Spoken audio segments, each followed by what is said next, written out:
नमस्कार दोस्तों, क्या आपने कभी सोचा है कि जब भी हम हजारों की संख्या लिखते हैं तो उसे के साथ क्यों दर्शाते हैं? जैसे 10K, 50K, 100K, हम सभी इसका उपयोग करते हैं। पर क्या हमने कभी इस सवाल पर गौर किया कि के को ही हजार का प्रतीक क्यों चुना गया? तो चलिए आज हम इस रहस्य को सुलझाते हैं। इसका सूत्र हमें प्राचीन ग्रीक भाषा से मिलता है। प्राचीन ग्रीक सभ्यता में के का उपयोग हजार को दर्शाने के लिए किया जाता था।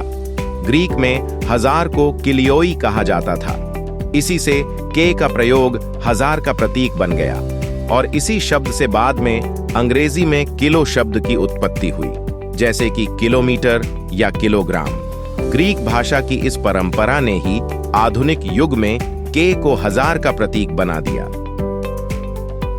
जब यूनानी संख्या प्रणाली का प्रभाव यूरोप और फिर पूरी दुनिया में फैला तो के का प्रयोग हजार के लिए सामान्य बन गया, खासकर जब व्यापार और विज्ञान में मापन के लिए मानकीकरण की आवश्यकता महसूस हुई। जैसे जैसे यूनानी संख्या प्रणाली का प्रभाव बढ़ता गया, हजार के प्रतीक के रूप में के का उपयोग अधिक व्यापक होता गया। 20वीं सदी में जब कंप्यूटर और इंटरनेट का युग शुरू हुआ, तब संख्याओं को सरल और संक्षेप में प्रस्तुत करने की आवश्यकता बढ़ी।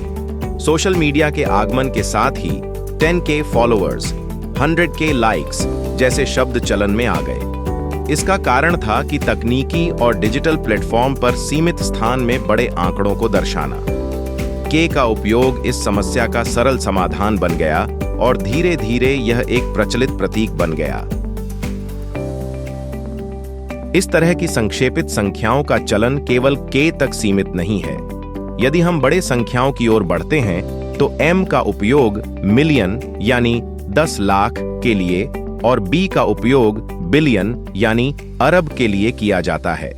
ये प्रतीक भी उसी तरह की मान्यताओं और इतिहास से जुड़े हैं।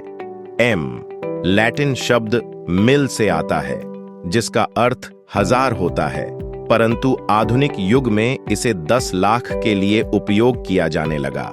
इसी तरह बी का उपयोग बिलियन के लिए किया गया।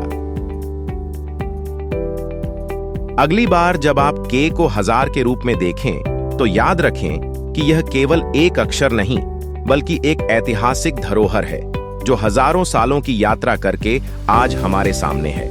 आशा है कि इस वीडियो ने आपको के इस इतिहास और महत्व से परिचित कराया और अब आप इसे एक नए दृष्टिकोण से देख पाएंगे। धन्यवाद। मिलते हैं अगली वीडियो में।